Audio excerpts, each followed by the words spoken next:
तो बच्चों, हम आज फिर से हाजिर हैं एक नए वीडियो में एक नए टॉपिक के साथ। आज का हमारा टॉपिक है अनुस्वार। इससे पहले वाली कक्षा में हमने वर्ण विच्छेद पढ़ा था और उसके बाद हम अनुस्वार पढ़ रहे हैं। हम सिलेबस के हिसाब से जा रहे हैं, ठीक है, लेकिन वर्ण विच्छेद और अनुस्वार में एक संबंध है। हमने वर्ण विच्छेद पढ़ते समय एक नियम पढ़ा जिसमें अनुस्वार का मुख्य नियम बता दिया गया, ठीक है। तो दोनों वीडियो के एक के बाद एक आने का एक कारण ये भी है, ठीक है। तो हम शुरू करते हैं अनुस्वार। अनुस्वार क्या होता है? हम सभी जानते हैं अनुस्वार ये होता है, ये जो बिंदु ऊपर लगा है ये होता है अनुस्वार। इसे क्या कहते हैं? अनुस्वार कहते हैं, ठीक है। ये कब लगता है, कहाँ लगता है और कैसे लगता है, इस पाठ में हम जानेंगे, इस वीडियो में हम ये बातें जानेंगे, ठीक है। तो यहाँ से शुरू करते हैं। इसकी ध्वनि नाक से निकलती है, ठीक है। अनुस्वार जब भी प्रयोग होता है, जिस भी शब्द पर प्रयोग होगा और उस शब्द का जब हम उच्चारण करेंगे तो वो जो ध्वनि यानी आवाज़, जो आवाज़ होगी वो हमेशा नाक से निकलती है। आप पढ़ के देख सकते हैं, कोई भी शब्द पढ़ के देखिए, उच्चारण करके देखिए, प्रोनाउंस करके देखिए। जैसे संशय, आपको पता चलेगा कि नाक पे प्रेशर पड़ रहा है, ठीक है ना, नाक से आवाज़ निकल रही है, ठीक है। हिंदी भाषा में बिंदु अनुस्वार यानी ये जो अनुस्वार है उसको ऊपर जो बिंदु लगाते हैं उसी को कहते हैं, तो उसका नाम दिया गया बिंदु अनुस्वार। का प्रयोग विभिन्न जगहों पर होता है, ठीक है। तो हिंदी में क्या है, इस अनुस्वार का प्रयोग बहुत जगहों पे होता है, विभिन्न यानी बहुत। हम आप आगे देखेंगे, यहाँ लिखा गया है पंचम वर्णों के स्थान पे, ठीक है। यानी इस हेडिंग के अनुसार हमें ये पता चल रहा है कि अनुस्वार का प्रयोग पंचम वर्णों के स्थान पर होता है। अब हमें ये जानना होगा कि पंचम क्या है, वर्ण क्या है, ठीक है। तो पंचम का अर्थ होता है 5, ठीक है। 5 को संस्कृत में पंचम कहते हैं, ठीक है। और वर्ण का अर्थ है, सबको पता है हिंदी में 2 तरह के वर्ण होते हैं, स्वर वर्ण और व्यंजन वर्ण, ठीक है। तो उन्हीं में से किसी एक का होगा ये, या दोनों हो सकता है, ठीक है। तो इसमें क्या लिखा गया पढ़ते हैं। अनुस्वार का प्रयोग पंचम वर्ण, ठीक है। अनुस्वार का प्रयोग पंचम वर्ण, यहाँ ब्रैकेट में एक लिखा गया है, ये पंचमाक्षर कहलाते हैं। कौन कौन से पंचमाक्षर हैं? तो अंग, ञ, अण, न, म, ये पंचमाक्षर कहलाते हैं, ठीक है। लेकिन आप यहाँ ध्यान दीजिएगा, अंग, य, अण, न, म सबके नीचे हलंत लगा, यानी ये आधे हैं, ठीक है। ये बात याद रखिएगा कि ये सारे आधे हैं, पूरे नहीं है, ठीक है। ये क्या कहलाते हैं? तो पंचमाक्षर कहलाते हैं। पंचमाक्षर क्या है? तो पंचम जोड़ अक्षर, 2 शब्दों का संधि हुआ है तब मिलकर ये बना है पंचमाक्षर। यानी पंचम यानी 5, अक्षर यानी अक्षर वर्ण, तो ये दोनों मिलकर पंचमाक्षर यानी ये 5वें अक्षर है, ठीक है। हम आगे जानेंगे कि इन्हें 5वें अक्षर क्यों कहा गया है। फिलहाल के लिए हम इस लाइन को, इस डेफिनेशन को पढ़ते हैं कि इसमें क्या बताया गया है। तो लिखा गया, अनुस्वार का प्रयोग पंचम वर्ण के स्थान पर किया जाता है, ठीक है। तो अनुस्वार का प्रयोग कहाँ किया जाता है? तो पंचम वर्ण के स्थान पर किया जाता है। और पंचम वर्ण कौन कौन से हैं हमको पता चल गया। अब मैं सबसे पहले एग्जाम्पल पे जाने से पहले मैं ये बता दूं कि पंचमाक्षर इन 5 को क्यों कहा गया, ठीक है ना। ये अंग, य, अण, न और म को पंचमाक्षर क्यों कहा गया, इनको पंचम वर्ण क्यों कहा गया, ठीक है। तो इसके लिए हमें ये राइट साइड में जो टेबल है उसको देखना पड़ेगा। अब जब इस टेबल को देखेंगे तो शुरुआत से देखेंगे, ये पूरा व्यंजन वर्ण लिखा गया है, पूरा का पूरा, है ना। अब इसमें क्या होता है, क से शुरू होता है और ज्ञ पे खत्म होता है। तो अब क से जब हम पढ़ना शुरू करेंगे तो क, ख, ग, घ, अंग, ये 5 हो गए। आप गिन के देख लीजिए, क 1, ख 2, ग 3, घ 4 और अंग 5 हो गया ना। अब आप जब गिनेंगे तो क से लेकर प तक, ठीक है ना, ये क, च, ट, त और प, इन सब में 5-5 वर्ण हैं, ठीक है। और इन सब में 5वां जो वर्ण है, जो मैंने ये ब्लैक बॉक्स बना रखा है, ये 5 जो मैंने ब्लैक बॉक्स में रखा है 5 वर्णों को, यही है 5वें, ठीक है।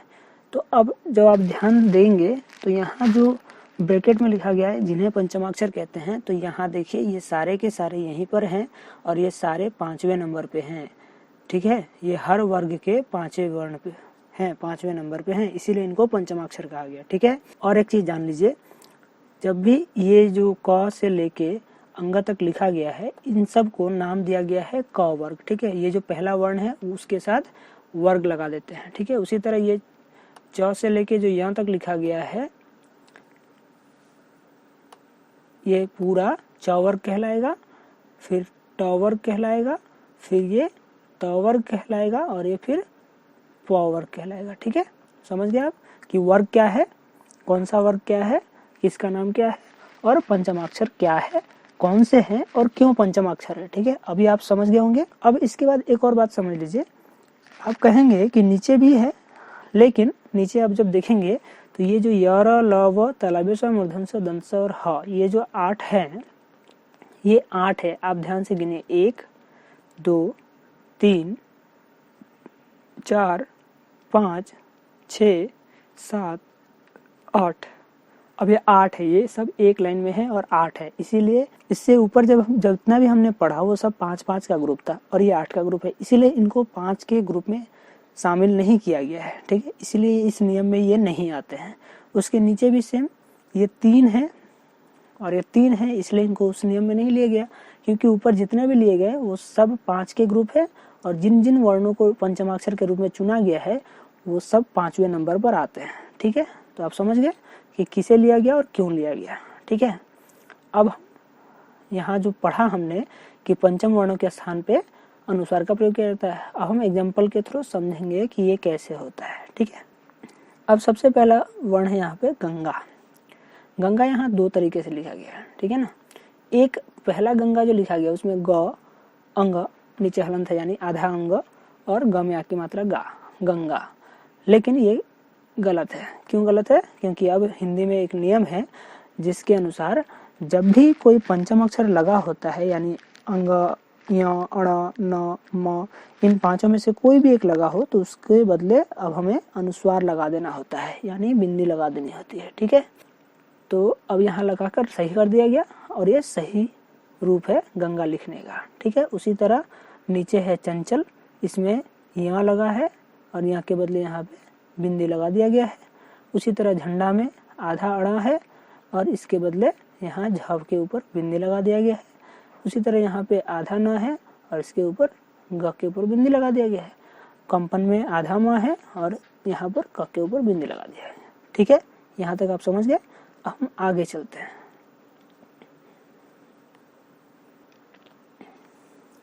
आगे लिखा गया है अनुस्वार को पंचम वर्ण में बदलने का नियम, ठीक है। अब तक तो हमने देख लिया, समझ लिया कि पंचम वर्ण के बदले अनुस्वार लगा दिया जाता है। अब क्यों लगाया जाता है और कहाँ लगाया जाता है ये भी समझना जरूरी है। तो हम समझेंगे कि अनुस्वार को पंचम वर्ण में बदलने का नियम क्या है, कैसे बदलता है, ठीक है। तो पहले लिखा गया अनुस्वार का प्रयोग जिस वर्ण पर हुआ है उसके बाद आने वाला वर्ण क वर्ग, च वर्ग,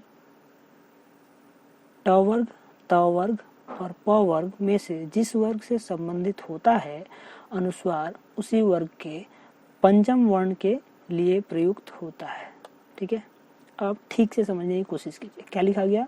अनुस्वार का प्रयोग जिस वर्ण पर हुआ है, ठीक है, जिस वर्ण के ऊपर अनुस्वार का प्रयोग हुआ है उसके बाद आने वाला वर्ण, यानी जिस वर्ण के ऊपर अनुस्वार का प्रयोग हुआ है उसके बाद जो वर्ण आता है, जस्ट बाद में आने वाला वर्ण क वर्ग, च वर्ग, ट वर्ग, त वर्ग और प वर्ग, इन 5 वर्गों में से मैंने वर्ग समझा दिया कैसे किसे कहा गया है। इन 5 वर्गों में से जिस भी वर्ग का वो वर्ण होगा उसी वर्ग का अंतिम जो वर्ण होगा उसी वर्ग के लिए पंचम वर्ण जो अनुस्वार होगा उसी वर्ग के पंचम वर्ण के लिए प्रयुक्त होता है, ठीक है। अब हम एग्जाम्पल से समझते हैं। वापस चलते हैं। यहाँ गंगा है, गंगा, तो डेफिनेशन में नीचे जो नियम बताया गया उसमें क्या बताया गया? तो इसमें सबसे पहला नियम बताया गया कि अनुस्वार जिस वर्ण पर लगा है, तो यहाँ किस पर लगा है, ग के ऊपर लगा है, उसके बाद आने वाला वर्ण, उसके बाद कौन सा वर्ण आया, फिर ग आया, ठीक है ना, गा लिखा हुआ है लेकिन मूल वर्ण क्या है, ग ही है, ग।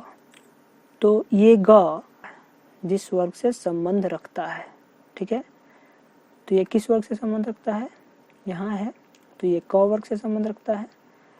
अब इस वर्ग का अंतिम वर्ण जो होगा, पंचम वर्ण जो होगा, उसके बदले में अनुस्वार लगता है, ठीक है। तो जब हम इस वाले गंगा को देखते हैं तो इसमें पता चलता है कि ये अंगा के बदले प्रयोग हुआ है। तो अब हम किसी भी वर्ण को देखकर पढ़कर समझ सकते हैं कि वहाँ अगर अनुस्वार लगा है तो वो किस पंचमाक्षर के बदले में लगा है, किस वर्ण के बदले में लगा है, ये अब हम समझ सकते हैं।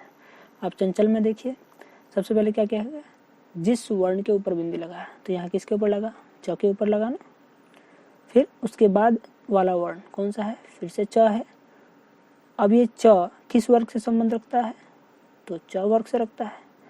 इस वर्ग का अंतिम वर्ण कौन सा है, तो यह है, और यह के बदले यहाँ अनुस्वार लगा है। लगा है कैसे पता चलता है, जब हम इस वाले को देखते हैं, इसमें यह है तो इस यह के बदले यहाँ पे अनुस्वार लगा है, ठीक है। उसी तरह आप तीनों बाकी के तीनों एग्जांपल्स में देखेंगे तो आपको समझ में आ जाएगा, आप खुद कोशिश कीजिए, समझ में आ जाएगा, ठीक है। अब हम आगे चलते हैं, आगे कुछ और नियम है। इसमें क्या है, पहला नियम, यदि पंचमाक्षर के बाद किसी अन्य वर्ग का कोई वर्ण आए तो पंचमाक्षर अनुस्वार के रूप में परिवर्तित नहीं होगा। आप ध्यान से सुनिए इस बात को। यदि पंचमाक्षर के बाद यानी पांचवा जो भी अक्षर है किसी शब्द में, जहां भी वो आ जाता है, उसके बाद किसी अन्य वर्ग का, यानी वो जो पंचमाक्षर होगा उसके बाद अगर उसी के वर्ग का कोई और वर्ण ना आए, किसी और वर्ग का कोई वर्ण आ जाता है, तो वो पंचमाक्षर अनुस्वार में नहीं बदलेगा, बल्कि वो जैसा है वैसा ही रह जाएगा। आप एग्जांपल देख सकते हैं, वांग्मय। वांग्मय में क्या है, वांग्मय में स्पेलिंग है व में आ की मात्रा, अंग हलंत यानी आधा अंग, म य। वांग्मय का अर्थ होता है ग्रंथ, शास्त्र, ठीक है। तो वांग्मय का स्पेलिंग ये लिखा गया है। अब हम देखते हैं कि ये पंचम वर्ण है अंग, और अंग के बाद आया है म। अब इस अगर म को हम देखेंगे तो ये अंग सबसे पहले ढूंढे कि कौन सा वर्ग का है, क वर्ग का है, ठीक है। अब इसमें आप ढूंढे कहीं म मिल रहा है, नहीं मिल रहा है। क्यों नहीं मिल रहा है, क्योंकि म यहाँ है, प वर्ग का पंचम वर्ण है म। तो यहाँ नियम के अनुसार कहा गया कि जब भी पंचमाक्षर के बाद यदि उसी वर्ग का कोई अन्य वर्ण ना आए, बल्कि किसी और वर्ग का कोई और वर्ण आ जाता है, तब वहाँ पंचमाक्षर जो होगा वो अनुस्वार में नहीं बदलेगा, बल्कि वो जैसा है वैसा ही रह जाएगा, ठीक है। समझ गए। एक और एग्जांपल देख लेते हैं। यहाँ दूसरा एग्जांपल है अन्य। अब इसमें पंचमाक्षर कौन सा है, ये आधा न, और इस आधा न के बाद कौन सा वर्ण आया है, य। अब हम फिर से देख सकते हैं कि य जो है वो इस वर्ग का वर्ण नहीं है, न त वर्ग का वर्ण है, और इस वर्ग में य कहीं नहीं है। य कहाँ है, यहाँ है। अतः नियम के अनुसार ये पंचमाक्षर के वर्ण का वर्ण य नहीं है, इसलिए यहाँ पंचमाक्षर जो है वो अनुस्वार में नहीं बदलेगा, बल्कि वो जैसा है वैसा ही रह जाएगा, ठीक है। अब ये था नियम। अगर आप नियम समझ गए तो इस बात को समझ गए कि क्यों ये सही है, ठीक है। अगर आप नियम नहीं समझते हैं और इसको अगर आप वांग्मय को इस तरह से वांग्मय लिखते हैं तो ये गलत माना जाएगा, ठीक है। उसी तरह अन्य को अगर आप ऐसे लिखते हैं तो ये भी गलत माना जाएगा, ठीक है। तो आप आगे के एग्जाम्पल्स को खुद से समझिए तो आपको बातें अच्छी तरह से समझ में आ जाएगी। ठीक है, मैं सारे एग्जाम्पल्स को एक्सप्लेन इसलिए नहीं कर रहा क्योंकि वीडियो बहुत लंबी हो जाएगी। ठीक है, हम आगे चलते हैं दूसरे नियम पर। यहाँ दूसरा नियम है, पंचम वर्ण यदि द्वित्व रूप में दोबारा आए तो पंचम वर्ण अनुस्वार में परिवर्तित नहीं होगा। ठीक है, आप बात को समझिए, क्या लिखा गया, पंचम वर्ण यदि द्वित्व रूप में दोबारा आए, यानी ऐसे बहुत सारे शब्द मिलेंगे जहां पर पंचम वर्ण एक बार प्रयोग हुआ और उसके ठीक बाद वही पंचम वर्ण दोबारा आ जाएगा। अगर ऐसा आता है तो पंचम वर्ण जो होगा वो अनुस्वार में परिवर्तित नहीं होगा, बल्कि वो जैसा है वैसा ही रह जाएगा।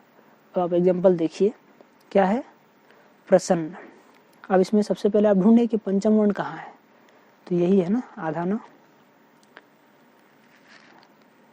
ये भी है और उसके ठीक बाद फिर से ना आ गया है, ये दोनों ही पंचम वर्ण है। तो जब भी ऐसा किसी शब्द में होता है तो वहां पर वो पंचम वर्ण अनुस्वार में नहीं बदलता है, बल्कि वो जैसा है वैसा ही रह जाएगा। यानी ये प्रसन्न सही है, लेकिन आप अगर इसी प्रसन्न को ऐसे लिखेंगे तो ये गलत हो जाएगा। ठीक है, उसी तरह अन्न में है और उसी तरह यहाँ सम्मेलन में भी है। ठीक है, आप यहाँ देखकर समझ सकते हैं। अब हम चलते हैं अगले नियम पर।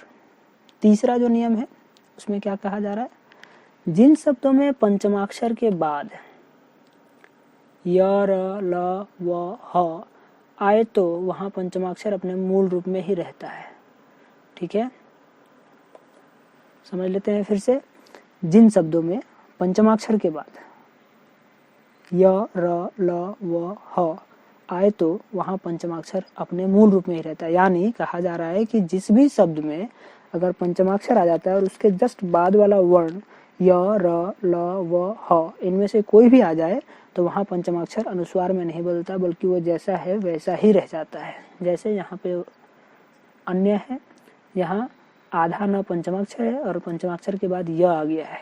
जैसा ऊपर कहा गया है कि य, र, ल, व, ह में से कोई भी आ जाए, तो यहाँ क्या आया है, य आ गया है, तो यहाँ ये पंचमाक्षर अनुस्वार में नहीं बदलेगा, बल्कि ये ऐसे का ऐसे ही रह जाएगा। उसी तरह कन्हैया में भी है, कन्हैया में आधा न है पंचमाक्षर और आधा न के बाद कौन सा आ गया, ह आ गया है, जो यहाँ नियम के अनुसार लिखा गया है।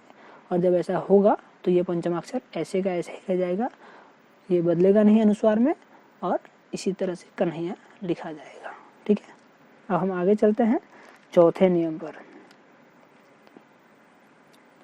यह आखिरी नियम है, यदि य, र, ल, व तालव्य स, मूर्धन्य स, दंत स, ह से पहले आने वाले अनुस्वार में बिंदु के रूप का ही प्रयोग किया जाता है, क्योंकि ये व्यंजन किसी वर्ग में सम्मिलित नहीं है।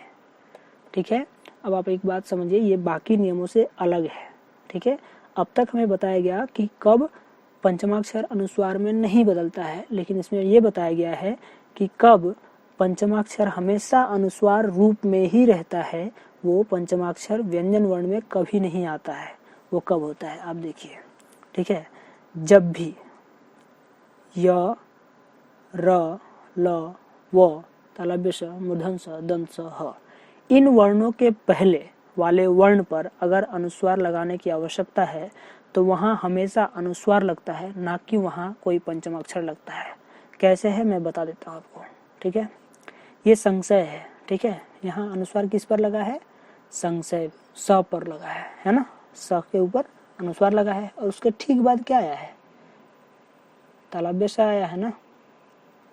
ठीक बाद जस्ट उसके बाद वाला वर्ण क्या है, तालव्य स है, और ये तालव्य स यहाँ है ना।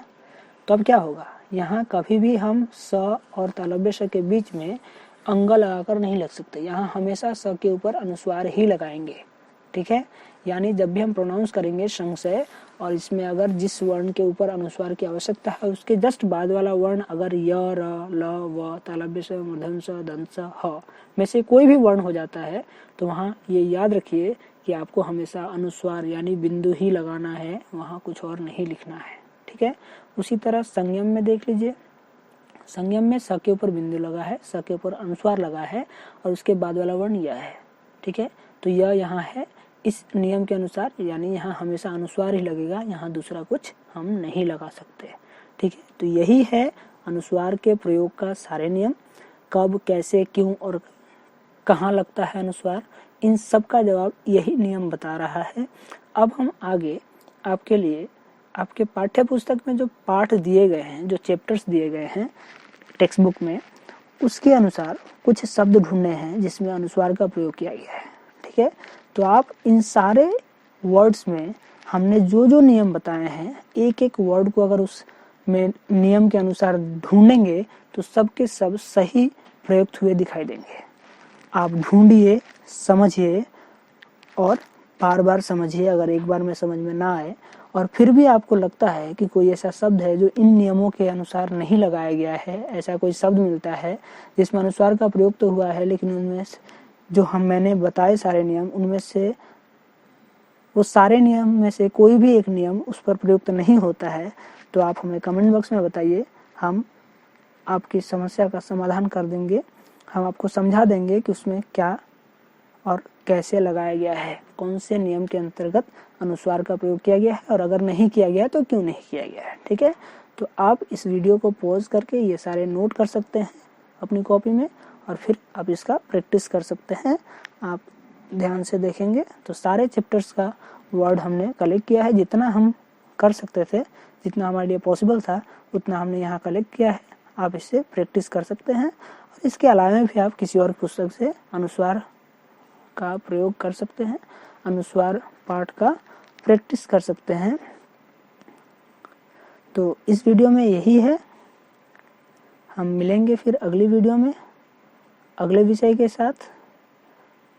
तब तक आप इस विषय को ठीक से समझिए, एक बार में ना आए तो बार बार समझिए और इसको प्रैक्टिस करते रहिए। ठीक है, तो हम मिलते हैं अगले वीडियो में। तब तक के लिए धन्यवाद।